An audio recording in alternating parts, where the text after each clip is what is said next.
अंधेरी रात में राजा विक्रम बेताल को अपने कंधे पर उठाए जंगल के रास्ते पर चल रहे थे। बेताल ने हमेशा की तरह अपनी रहस्यमयी आवाज में कहा, हे राजन, मैं तुम्हें एक पहेली सुनाता हूं।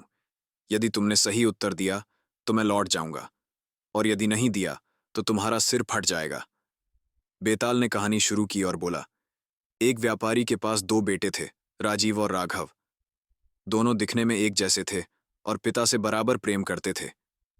एक दिन व्यापारी ने अपनी वसीयत बनाई और कहा कि मेरी संपत्ति उसी को मिलेगी जो मेरे मरने के बाद मुझसे ज्यादा प्रेम करता है, बाद मेरी अंतिम इच्छा पूरी करेगा। जब व्यापारी की मृत्यु हुई तो उसकी वसीयत में लिखा था, मुझे मेरी पसंदीदा चीज के साथ दफनाना, लेकिन उसने यह नहीं बताया कि वह चीज क्या है।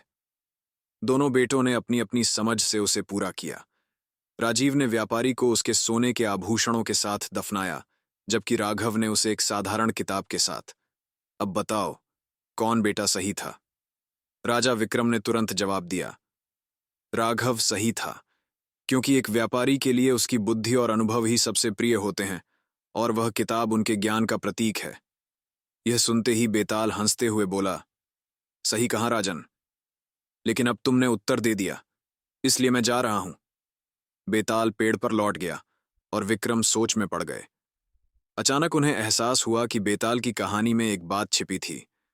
वसीयत की बात सुनते ही दोनों बेटों में संपत्ति को लेकर विवाद हुआ था। राजीव ने अपने लालच में व्यापारी के शरीर के साथ खेल खेला था, जबकि राघव ने सच्चाई को समझा।